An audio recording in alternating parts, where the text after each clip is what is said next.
welcome. Thank you for coming. Let me make adjustments here. Okay, so today we are going to be doing something fun. We're going to be doing a pair programming demo. I need to hit one more button here. I think we got everybody on. Can everybody hear me okay? Give me a thumbs up. Say something in the chat if you can hear me okay. Make sure. All right. Okay. Okay, I think we're set. Okay, so this is my son Benjamin. He's going to be helping me out. We're going to be doing some pair programming here. Oh, that's weird. We kind of shows through. I guess my shirt's got some green in it. Coming up, I do want to mention, not next week, but the week after that, we're going to be talking about another discussion of test-driven development, but this time talking about how to use ChatGPT to help or possibly hinder your ability to do test-driven development. But Jason Sweet's going to be helping us with that. He's got some interesting ideas on it. I've seen a little bit of his stuff in this area, and it was very interesting to hear his thoughts on stuff. So that's coming up, not next week, but the week after that. We should be in. I'm still trying to decide what we're doing next week. We'll see, or we may take it off because of holiday. Okay, so we are going to be looking at, we're going to be using a programming language called Racket. And what we're going to do is we're going to take a simple problem and pair program. So the way that pair programming works usually, or the way most people just describe it, or have seen it to work well, is two people sitting at a computer, and one person writes a test and gets a test that's failing. Then they pass it to the other person and say, ha, can you solve this? And anyway, the next person gets that test to pass in the simplest way possible, and then writes another test. When that test is failing, that passes it back, and then the person who started gets it to pass, writes another test, and you just kind of ping pong back and forth. There's a couple reasons that this can be effective. One, it gets you really focused on just how to take that next step. So instead of thinking in big terms of how can I solve all my problems, you're thinking more in smaller terms of how do I just incrementally improve this. And you're going to see that as we go through here. We'll have a lot of stuff where we do something one way and then come back and rewrite it in order to get to evolve to what we're trying to get to, instead of just trying to picture it all in our mind to start with. The other thing it does is it's a very engaging way to work. Oftentimes you hear people talk about pair programming like, well, you've got one person reading Facebook and the other person writing the code, and then they switch. That's not pair programming. That's just one person being lazy and switching off who gets to be the lazy person. Pair programming actually should be pretty active with feedback from both people, regardless of who's at the keyboard, of trying to discuss how to approach the problem. And that's contrasted a little bit with mob programming, where you may have 5 or 6 people, one person's at the keyboard, and often in those situations, the person at the keyboard isn't allowed to come up with anything on their own. They just have to type what the team comes up with that they're doing, and then they switch that out as they go. Okay, so we're working in a programming language here called Racket. Benjamin is probably more of an expert at Racket than I am, because he's done more programming with it, especially recently. And but the simple thing with Racket is it's mostly just lists of different things. So we'll explain some of that as we go through. But what we're going to do is start with Racket is a form of Lisp. If you've ever seen if you're a developer, you probably have heard of or seen this book, Structure, Interpretation, and Computer Programs. This uses a programming language called Scheme. Racket is basically a descendant of Scheme. So that's what we'll be looking at here. Just out of curiosity, give me a thumbs up if any of you have ever done anything with some form of Lisp in the past. Cool. We got some people that have. Okay, and some people that haven't. That's fine. The nice thing about it is it's fairly simple, so we shouldn't have a problem figuring out how to do it. So what our program is going to do here is we're going to create a convert program that takes a number, like an integer, 1, 2, 3, 4, 5, 6, an Arabic numeral, and converts it to a Roman numeral. So an interesting fact, the person that kind of really started promoting the idea of what we call Arabic numerals, or the numbers-based 10 system that we're used to, was Fibonacci. And he was the guy that came up with the Fibonacci sequence, which is the Fibonacci sequence, which we use for, so some of you probably use for sizing stuff. So interesting historical note. Okay, so I'm going to start here, and I'm going to first write a test. And you tell me if I'm writing this right. Is it check equal? I believe so. Okay. So check equal, and we're going to say, and Did I introduce you? This is Benjamin, my son. I think I said that. He's 13, and you're going into freshman, right? You're just starting. I think so. Freshman, yes. Okay, just going into ninth grade. Okay, so what's the simplest thing we can do? We want to imagine that we have a method.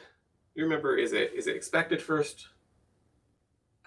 So usually what you do is you usually call the method first. Call the method first. Okay, so we're going to check equal, and we're going to say we'll just call this method convert, not convent, convert. Okay, and if we convert with 1, we expect to get the letter I back. And if the syntax looks a little bit weird, you're probably used to seeing things that look something like, you'd probably normally see stuff that maybe looks something like this. If you're using Java or something, and then you've got different things inside here. Lisp languages are a little bit different. You start an opening parentheses, and then you name your function, and then you have a list of all the parameters to it. So it's not really any different. It's just a matter of if you have trouble figuring out what we're doing, just pretend that we move this over there, and then it will look all familiar. Okay. So we're going to call a method called check equal, and this is just an assertion. We're going to say and check to see if this is equal. If I call convert and 1, I get back an I. Now at this point, if I try to run this, it's going to fail because it doesn't know how to do a convert. So I'll go ahead and write that. So we're going to define a function called convert that takes an integer. We'll just call it I. And then I'm going to have it just return X. Okay? Now that should fail, but we should get an actual failure now. So over here on the right is where we expect to see that. And yes, it says it's a failure. It expected to get an I, and instead it got an X. You've messed up your program. Figure out how to make it right. Make this full screen. Okay. So we've now got a failure. So in pair programming, what we do is I then take the computer and pass it over to Benjamin, who's been watching carefully and saw my horrible mistake in the code. And he's going to get the code to actually pass. Doing the simplest thing possible. Okay, so in this case, he just makes it. Okay, so he got the test to pass. So now it's his turn to go ahead and come up with a, let's go down. So do it underneath. We're going to do the base case. Okay. So what my dad did is he started at 1. But what happens if I pass in the letter 0, in the number 0, or something that says cats are furry? What will it return? Will it return an I? I don't really want it to do. So what happens if I pass in 0? I want it to return an empty string. Okay. Did the Romans actually have a concept of 0? No, but... Okay, so I've got a test now. And if you notice there, Benjamin thought of a case that probably should come before where I started. And this is, I did not do that on purpose. Although when we practiced it, I did the same thing, didn't I? Okay, I always jump the gun. I didn't do that on purpose, but it's an example of, yes, Astrid, he'll make a very good tester. It's an example of the types of things you get with pair programming where it would be easy for me to skip something, but if there's 2 of us thinking about it, especially if it's me and I always skip the base case like that, somebody else may catch it. So now I've got another test here, and we run it, and it doesn't work. So it's getting back an I. So I'm going to then come in here, and I need to figure out what to do. So I'm going to just do the simplest thing I possibly can, and I'm going to say if. So keep in mind this is an if function, and then I've got an equal function, and I'm going to say if I equals 0, because remember I've got my function first, so this is basically testing to see if I equals 0 here. I know it looks a little weird, but you get used to it pretty fast. And the way the if statement works is I have an if is the function, and then the first thing here is going to be what I'm checking. The second thing will be what to do if it's true, and the third thing will be what to do if it's false. So I'm going to replace that false with just saying, okay, if it's false, I'll just return the I. So that will be my what to do if it's false. If it's true, I'm going to return nothing. Okay, so this should give me, if I equals 0, then return just an empty string. If it doesn't equal 0, then just return an I. So I'll run that. Okay, and I made a problem. I need to close a parentheses here. Okay, so there I've got it. I've defined my convert to take an integer, and it will check to see if I is 0, and if it does, it returns just an empty string. If not, it returns an I. Now, at this point, if you are a developer, you are probably thinking of all the other things you could be doing here and how this is a horrible approach to this problem and that you should do this or that, or you've probably got all these things going on in your mind of better ways to approach this. And you are 100% right that there are better ways that we will to solve this problem. But remember, we're not trying to solve the whole problem. We're trying to incrementally grow a solution rather than trying to start with the solution. Because, and I like this problem because when I've tried approaching this without TDD, I end up jumping ahead in ways that slow me down tremendously. But if I use TDD and walk through it, it takes me step by step until I get an algorithm that's reasonably well formed, and it points to solutions that I wouldn't come up with if I tried to jump. Okay, so now it's my turn to come up with to break it again, right? To come up with another test for Benjamin. So I'm going to look for number 2. And yes, it did pass. Oh yes, okay, let's put that thing in we put last time. So I'm gonna, that's right, you can't see when I'm hitting the keys. Should I put, definitely, it's a big deal at the test run, right? Okay, so now if I run this, you'll see over here, okay, I've got a failure, but now we'll always see the test run, so if it does pass, it shows you. The way Rack Unit works, it's not quite as excited about things passing as I would like it to be. You know, it should like do party sounds and stuff. Okay, so we've got failing test. We'll pass it to you. Someone asked in the chat how TDD differs from BDD. Okay, so that's a good question. So TDD is test-driven development. What we're doing right here, what we're doing right here is we're using test-driven development. So we're writing tests from the standpoint of the developer.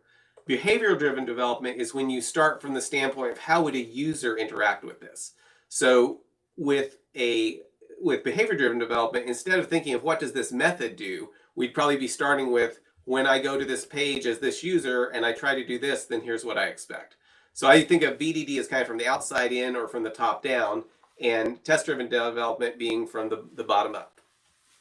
Okay, so what's your plan for the simplest thing? Are you going to nest some if statements? So I nested some ifs. Okay. And am I allowed to make it more clear and concise? Okay, so what we've done now is we've got something the simplest thing possible that passed. So in our TDD loop, I should have put it up here, but we start with the broken test. We write the simplest thing that would pass for it, and then there's another stage here. If you leave this stage out, you'll get yourself in trouble. The next stage is try to see if there's a way to refactor to make it better. So what Benjamin was asking is, this is kind of messy and dirty. Re-indent it, that might make it easier to. Okay, so we've got an if statement, and it says, if I equals 0, then return a blank. And then the next thing is the else, and it says else, so this is an else, if I equals 1, then return I, and then else return 2. All right, so we've got all these things, but Benjamin's right, this is messy, it's kind of hard to read. So he's now going to, now that he's got it to pass, he's going to refactor. But notice what he's doing in refactoring is he's not going to change any functionality. He's not adding a new test. He's going to go ahead and just say, can I keep the same functionality, but write this in a way that's more clear and better? So what are you going to do? How are you going to refactor? I'm going to use a function called cond. And cond is basically like a bunch of ifs stacked on top of each other. So it goes, it asks a question, and then it tells you to perform an action if the question is true. Okay. So let's start at 0. So if I is equal to 0, and you need the parentheses because that's how Racket knows you're calling a function. If I is equal to 0, then we want it to return an empty list, and then closing bracket. You don't have to use a bracket, it just makes it easier to read. Okay, so what you're doing right here is you're going to try to replace all those if statements down there with something that does the equivalent. Yes. Okay, and if you see, this cond looks very much like a case statement and like it's checking something and then it does it. Cond does not fall through though. So once it hits one, it calls that, it doesn't execute the rest of the things in cond. Check the chat thing, see if people have questions.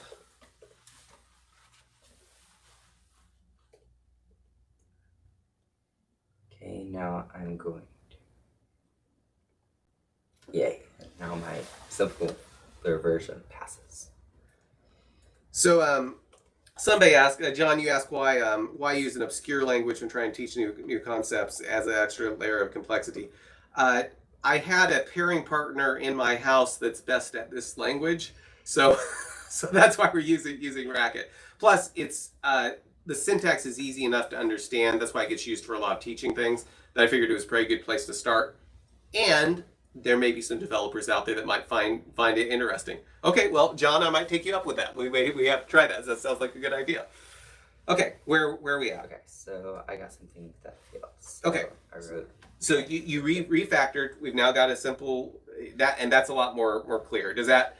Let's ask our audience. Does that look more clear than those nested if statements? Is it easier to see what's going on even if you're not familiar with the programming language? Easier to tell. Okay, cool. Okay, so now we've got another test here. So we can look at this and say, okay, so I'm going to do the simplest thing possible, and I've got a good plan here. What if I just do this? I'm just going to copy that down here and change this to 3. Will that make it pass? Okay, so that passed. But now as I look at this, I'm seeing a pattern here, right? I've got I. And so I'm going to stop and think, and I could go a little bit further, but I think this is probably a good place to do it. I'm going to stop and think, is there any way I could make this more succinct? Can I refactor this in a way that makes it a little bit more programmatic instead of checking for every single letter that's out there? So you've probably noticed this pattern. I just keep adding I's to it. So at this point, if I could just call myself again, I'd probably have everything I need. So I've got this base case that will return nothing. But once I get through with that base case, what if I were to do something like return an I? So this is a method called string append and does exactly what it sounds like. It appends a string to whatever I call here.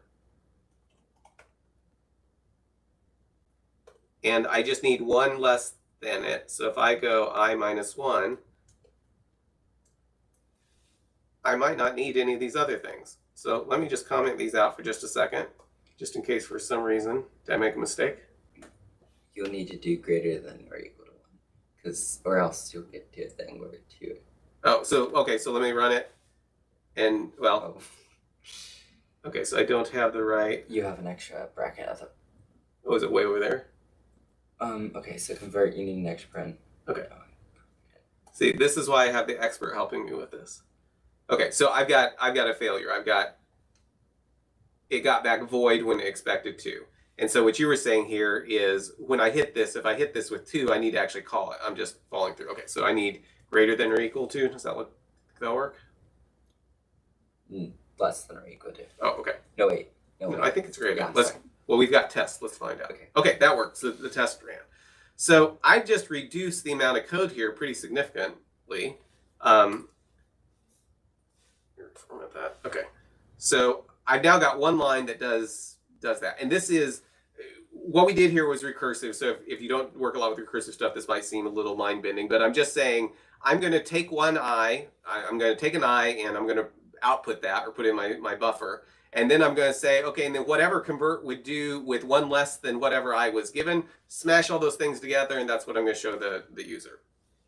So let's see, will this work for us, right? This is going to give us everything. So I just add a 4 here. And now, okay, got another failure because it's giving us I instead of IV. And Benjamin mentioned the other day that actually was used some places instead of 4, but we're going to go with the Roman numerals everybody probably learned in school. If I is equal to 4, then we want to return IV. And once a con gets something that works, it stops there, so it isn't going, oh, it's greater than 4, and it's also greater than or equal to 1. Right, just the first match it hits. And the way, I think I mentioned this, but you may be used to seeing return statements. If you think of Racket as just being kind of like an algebra statement that everything gets down to, and then whatever's left over is what gets returned, that's what it's doing. Okay, so I've got another one here. We expected to get V back for 5, but instead we got IIV. So it sounds like something's not quite right. I think clocks use, oh yes, I have heard that some clocks use the I because if you saw it from the back, it would be very hard to tell the difference between 6 and 4 or something like that. But I've also seen some old Roman coins that actually had 4 on it as well. So I think that must have been used in some cases. Or maybe the person they had making the coins couldn't spell in Roman numerals. That's possible too. Okay, so this looked like a pattern I can probably copy. What happens if I just do this?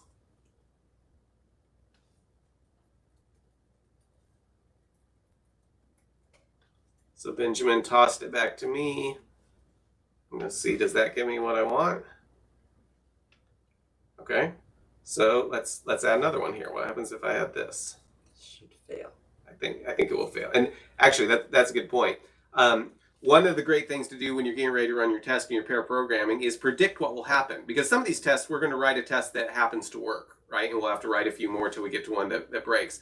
But having that conversation of, I think it's going to fail, and I think it's going to fail in this particular way, is a really good way to make sure that you're both thinking about what the program does and that you understand it. Because if Benjamin thinks it's going to fail in a particular way, chances are he's probably right. But if he thinks it's going to fail in a particular way, and I think it's not going to fail or fail in a different way, that means that our view of what the program's doing isn't synced. And we can have that conversation. Now, these tests run really fast. But if you have something that takes a few seconds to run, that's a great thing to be discussing instead of, checking Facebook or whatever. Okay, we thought it would fail, and Benjamin was right. It failed. So that means I get to pass it back over to him. Okay, and the simplest thing is just writing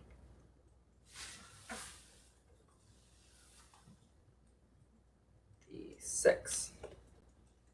Yeah, Astrid, that's a good point. Failing for the right reason. If it fails in a way you're not expecting, there may be a problem. Okay, so could we do the same thing with 5 that we did with 1? Okay. So what I'm saying. Okay, so you got it to pass, and what you're saying is now, is there a way to refactor this to where it works better? Okay. Is copy this and replace with this and that with 5, and then run that, and yes, that failed because we need to switch the I. Okay, so it failed because it added an I to it, but added it to the beginning. Yes, so that would be like Okay. saying 6 is equal to 4, which is if you're looking at the clocks we were talking about, it would be.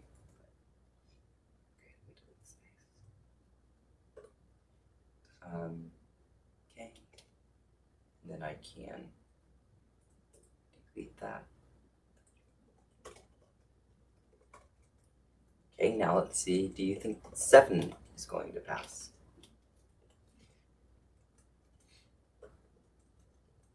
Think that's going to pass? I think it'll pass. And this is why I try to make sure he's the one at this stage, so he has to write all of these tests by hand.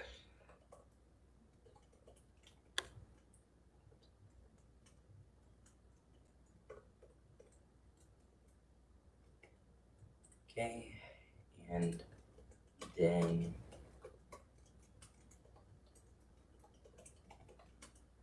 Okay, so we're on a roll here, right? Maybe we've solved all of the Roman numerals. We're in good shape. All of these are going to pass. I'll just sit here while Benjamin types out the next 3,900. Oh, no, it passed. Okay, so we've got a failure here. Well, in looking at, and the reason it failed is we've now got a new character we haven't had before, right? We haven't ever hit a x. So the pattern we have is probably this is the closest thing we've had so far. So what if I do this and I give it ix for when we hit 9? That make it pass? Okay, that made it pass. Will 10 pass?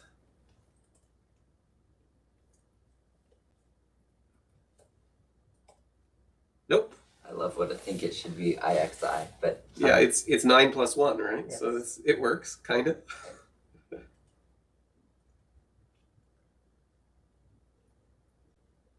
okay. Then I'm just going to return X. And, oh, great. Okay, well, this will work. Oh, yes, you got. No, this is going to be fail. You think it's gonna fail? Yes. I think you're right. I think you're going to pass it to me for writing all the tests.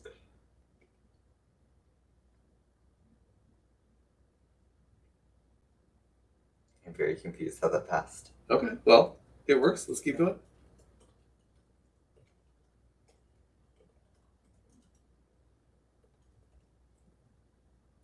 Oh, do you see how it passes? Because it's not equal to 10, and so therefore it's greater than 1. So you run convert. Oh, okay. Oops.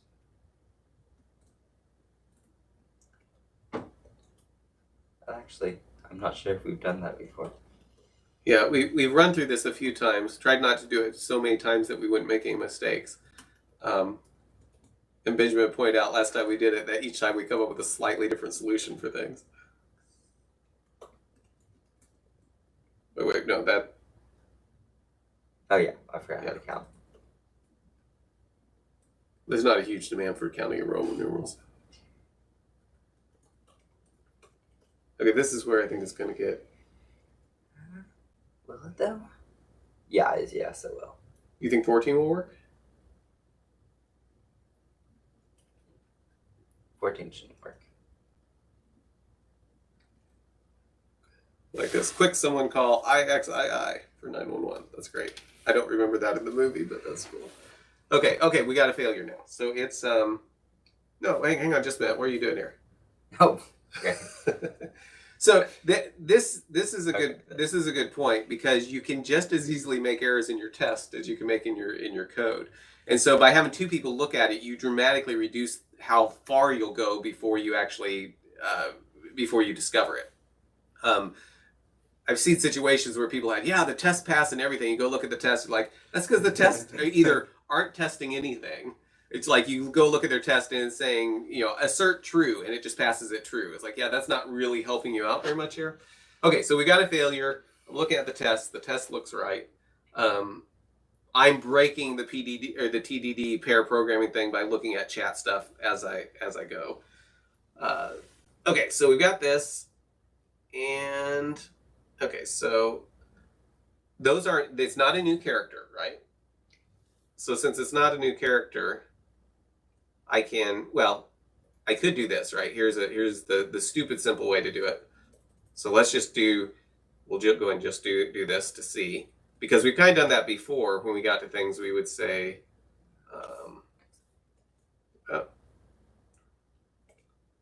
okay, so that passes, and that kind of feels like it fits the pattern that we were doing. But it's also, we've seen an IV before. So what we probably want to do is figure out, how can I get, instead of having this, I want to combine this 10 with this 4. And so one thing I see down here is I've got the string append happening and the recursive call, but I'm not doing that for this up here. Wait. Are you sure you want, never mind. Are you sure you want to do it for 14? That's a good point. Yeah, let's comment that out, because what I'm trying to do is get rid of it. If I just add it there, I haven't really accomplished anything, right? So what if I do it for the 10? Does that seem like where we might need it? That seems more logical. Okay.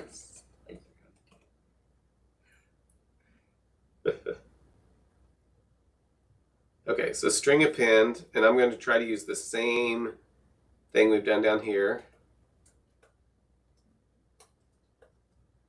And so I'll want to subtract 10 from whatever I give it. I'll convert. Okay. Does that look like that will... No, you need a greater than or equal to sign. Okay. Or else it'll only do that if it's 10.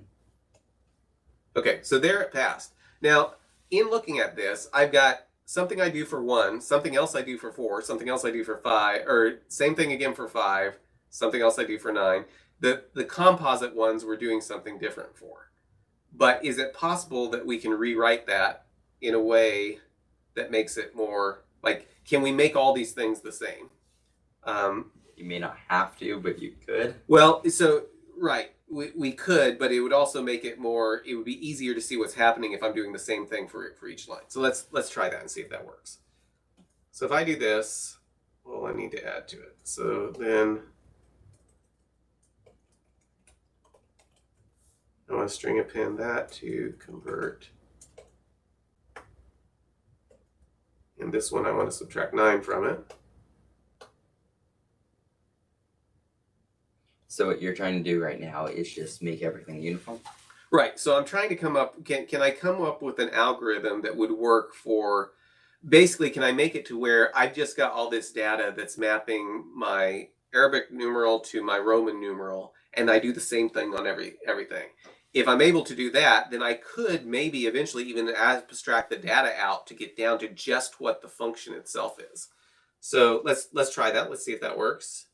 And that works. And I'm going to go ahead and do the same thing for all of the, oh, you know what? I didn't change it, did I? Okay, so let's see if that works.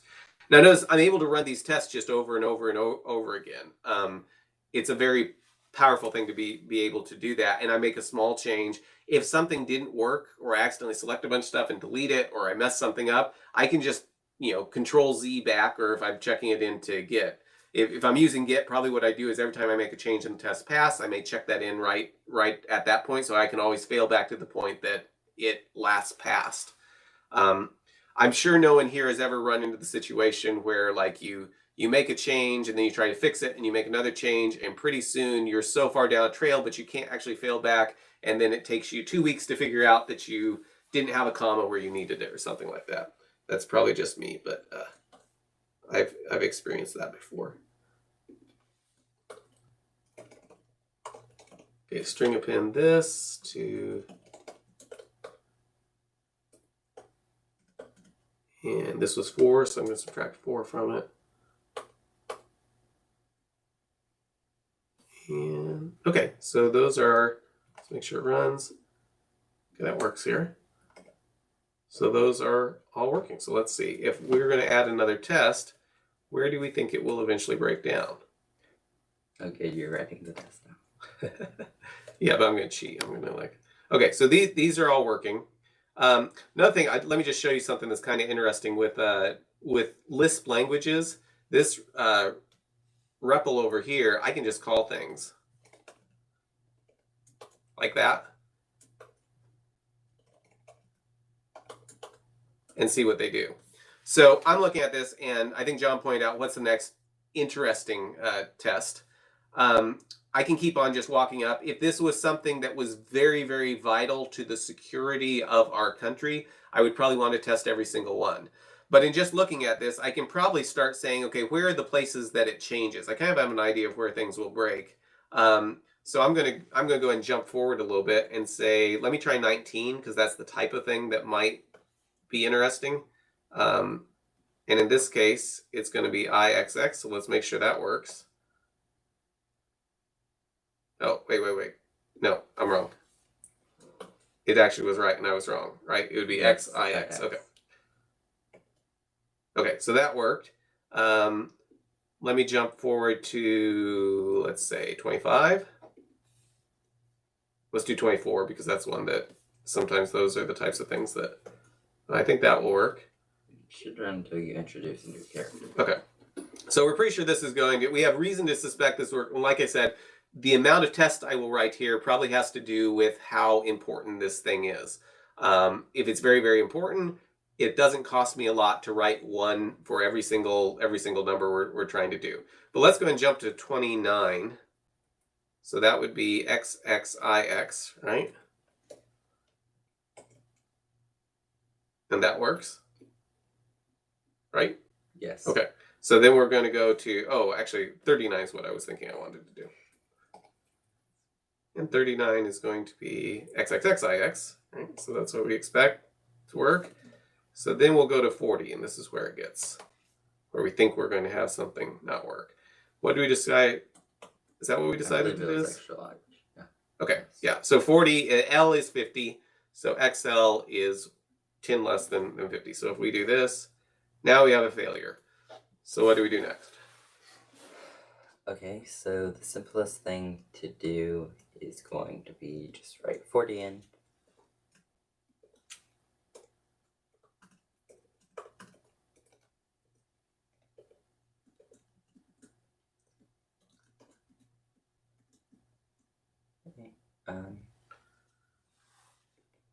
Okay. And then we were on a rampage to make it uniform. Rampage, not a roll. We were on a rampage. Okay, we'll go with that. So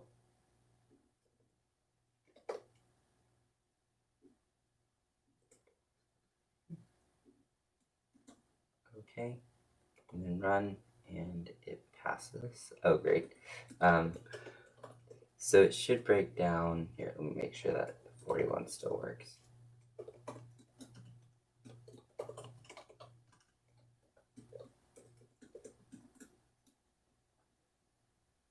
Be XLI, right?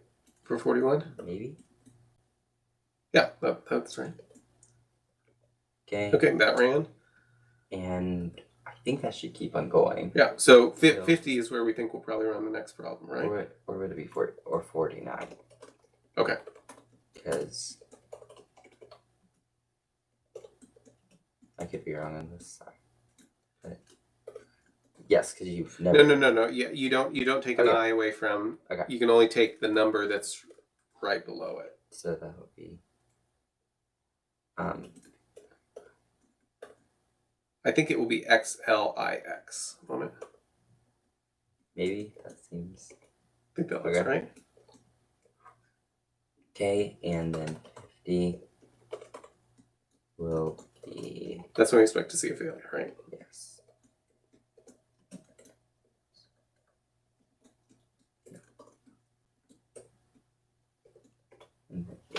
Okay, so now we got failure. So in looking at this, probably what we would do at this point is start thinking, okay, does it make sense to go ahead and put everything in here? And it may make perfect sense. And we kind of know where it's every time we introduce a new letter. So we could go through here and add all the Roman numerals for the other letters. And I think, what would we need to add? 100, 500, and 1,000, I think. Usually you think of it going up to 3,999. That would, I think, get us all the way to that if we were to add that. We also might look at this, and some of the things that we've done when we've had more time is go through and start saying, okay, how can I make some type of structure that will represent these things? So we might do something like define, we'll just call it data, and this data will just be a list that maps all these things to each other. So something like yes, we probably would have to add those. Yes, good point. We would need to add the ones right before each one. So we might go through and make a list that does something like 50 maps to L. This is kind of how it would look. A hash map would work as well, to where we're just going through and saying all the things that we want to have here. Whoops, that would have to be in like this.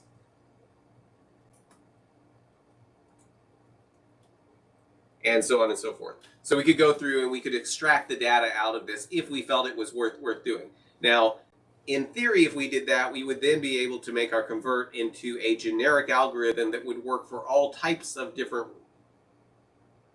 numeral systems that kind of look like this. Like, for example, we could potentially switch it out. We could potentially switch it out in order to make it give us images, like images for these letters, and put them together, or something like that if we wanted to.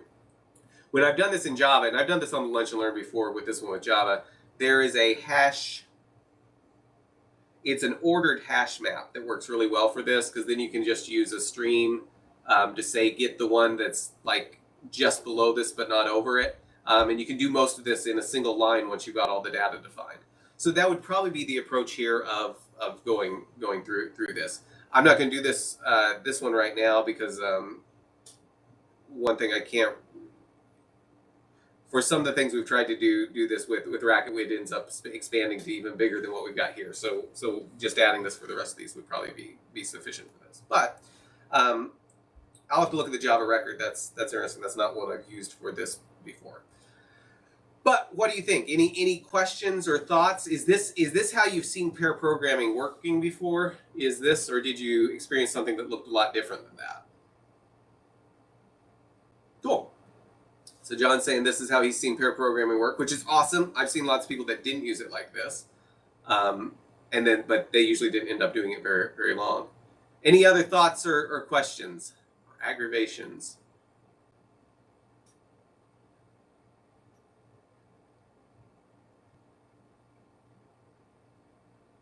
I'm switching. So Rita, you said you saw what very differently, like approaching the problem?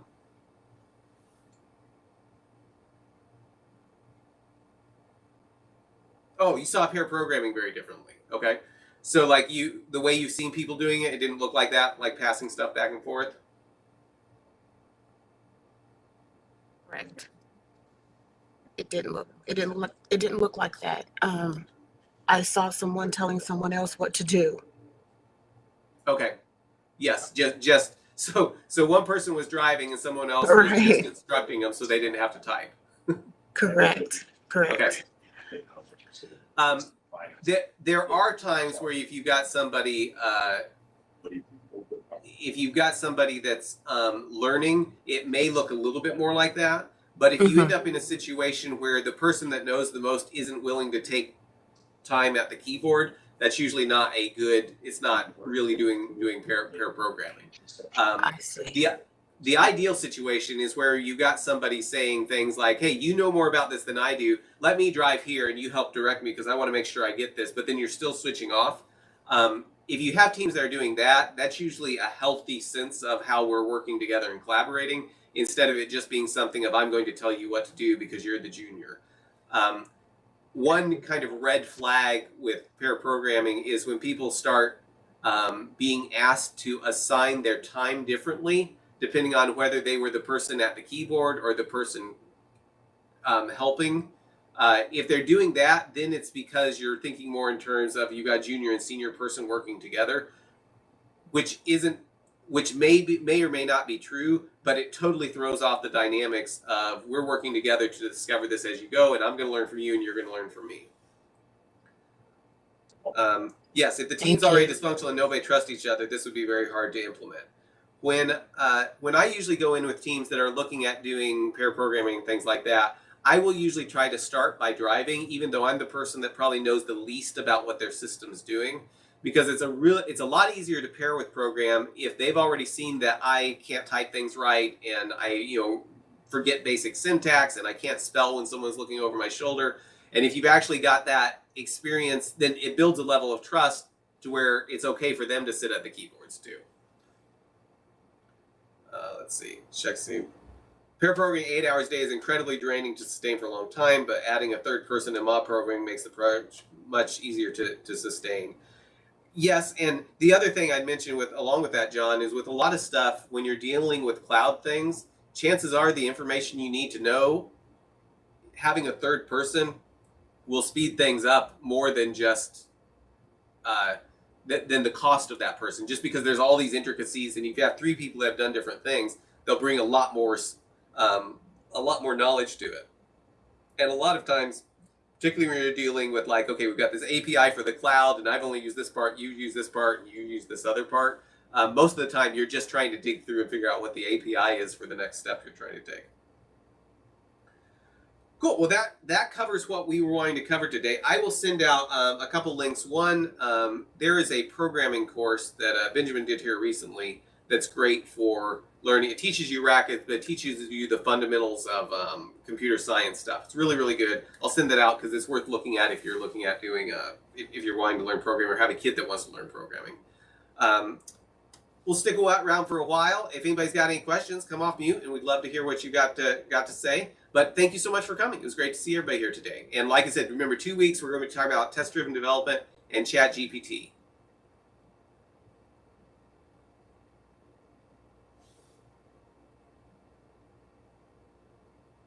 Cool, John, that's interesting. I will check that out.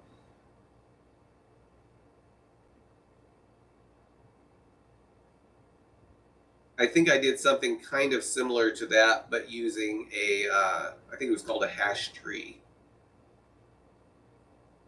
Cool.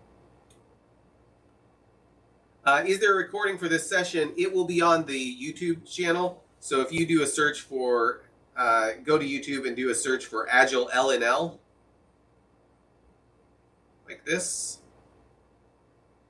And then go to the live sessions. You'll be under the live sessions. As a matter of fact, it's probably there right now, so you can go find it, or it will be within 30 minutes of when we stop. So check that out.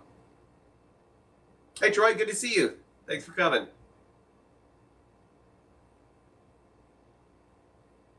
Any other thoughts or questions? Feel free to speak up if you've got any questions about this or anything else.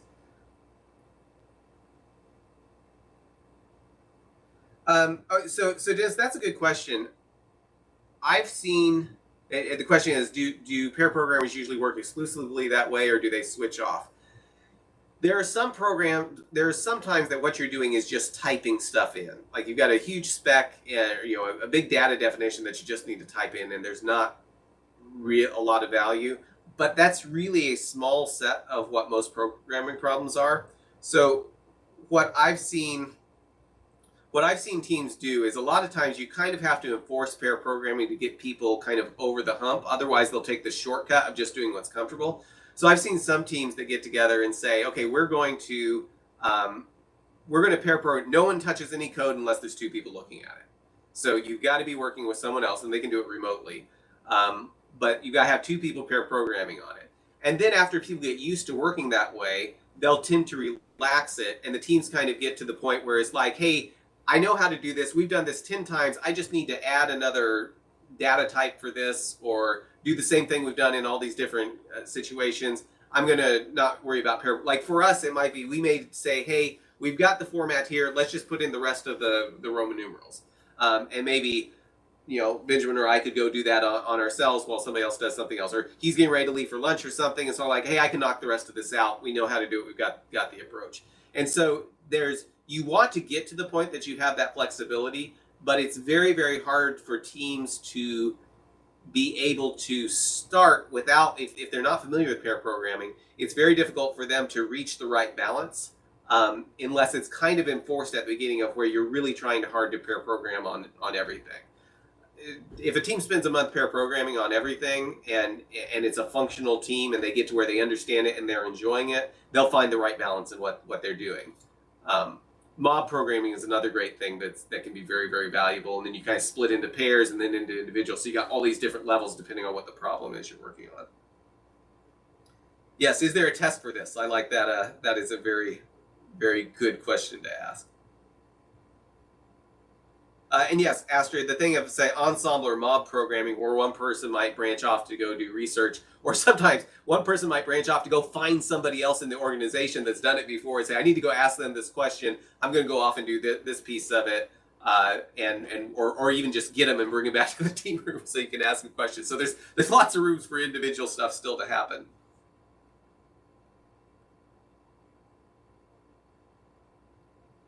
Okay, any other questions or thoughts?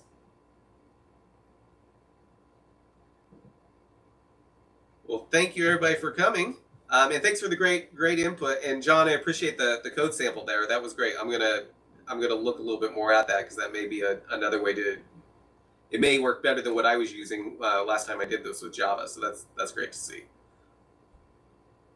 Yes, especially thanks to Benjamin. So thanks, Benjamin. Okay, well, everybody have a great week.